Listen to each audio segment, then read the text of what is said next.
وبث منهما رجالا كثيرا ونساء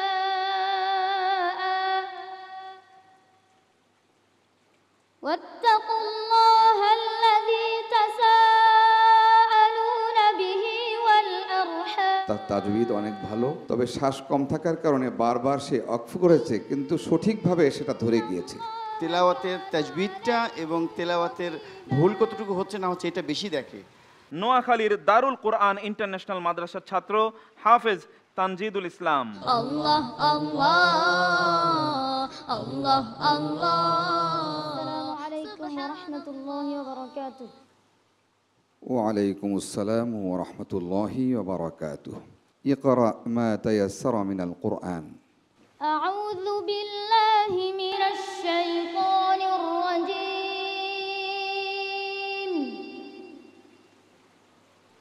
بسم الله الرحمن الرحيم.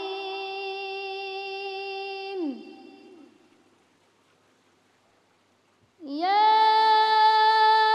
أيها الناس اتقوا ربكم الذي خلقكم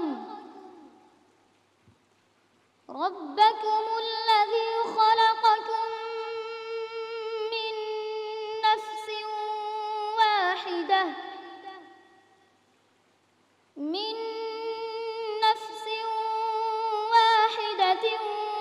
وخلق منها زوجها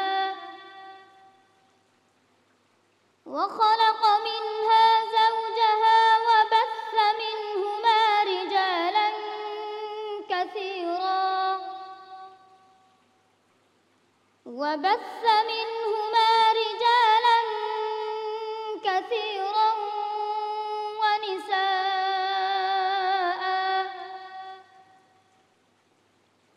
واتقوا الله الذي تساءلون به والأرحام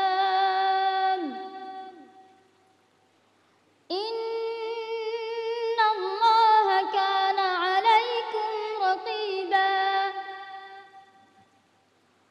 وآتوا اليتامى أموالهم ولا تتبدلوا الخبيث بالطيب ولا تأكلوا أموالهم إلى أموالكم إنه كان حوبا كبيرا. وإن خفتم ألا تقسطوا في اليتامى فانكحوا ما طاب لكم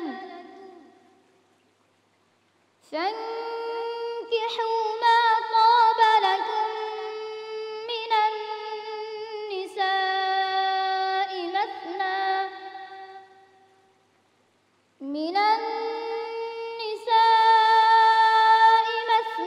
وثلاث ورباع فإن خفتم ألا تعدلوا فواحدة أو ما ملكت أيمانكم ذلك أدنى ألا تعولوا. وآتوا النساء صدقاتهن نحلة فإن طبن لكم عن شيء منه نفسا فكلوه هنيئا مريئا. হাসবুক। صدق الله العظيم. পবিত্র কোরআনের কোন সূরাটি মানুষকে দাজ্জালের ফিতনা থেকে রক্ষা করবে? সূরাতুল কাফের প্রথম 10 আয়াত যে ব্যক্তি মুখস্থ করবে এবং তার উপর আমল করবে। মাশাআল্লাহ। কোন সূরার কোন আয়াতটিতে আরবি ভাষার সবগুলো বর্ণ ব্যবহৃত হয়েছে? সূরাতুল ফাতহের শেষ আয়াত। মাশাআল্লাহ, তোমার উত্তর সঠিক হয়েছে। সুবহানাল্লাহ। মাশাআল্লাহ ভাইয়া। আতাউল্লাহ আল মামুন ভাই, তেলাওয়াত করেছে খুব ভালো, বিশুদ্ধ, তার তাজবিদ অনেক ভালো। তবে শ্বাস কম থাকার কারণে বারবার সে অক্ফ করেছে, কিন্তু সঠিকভাবে সেটা ধরে গিয়েছে। এটাই তার প্রশংসা একটা বিশেষ কারণ। নাজির মাহমুদ ভাই। তেলাওয়াতটা একদম ফ্ল্যাট। একটু স্কেল যদি আপ ডাউন করতে পারো, ছোট ছোট কাজ দিতে পারো, তাহলে তেলাওয়াতটা আরও শ্রুতিমধুর হবে। আল্লাহ তোমাকে কবুল করুন। কারি মাহমুদুল্লাহ।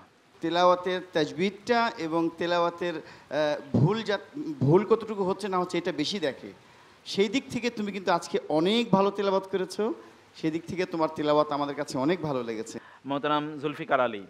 এত কম বয়সে তারা তাদের যে শিক্ষক, যে শিক্ষকদের পড়িয়েছেন এবং বাবা মা এদের যে এর প্রতি যে যত্ন এবং ভালোবাসা দিয়ে গড়েছে, এই জন্য আসলে তাদের ধন্যবাদ পাওয়া উচিত এবং তাদেরকে ধন্যবাদ দিচ্ছি এবং কোরআনের আলোয় ওদের মতো যেন আমরাও আলোকিত হতে পারি এই প্রত্যাশা রাখছি।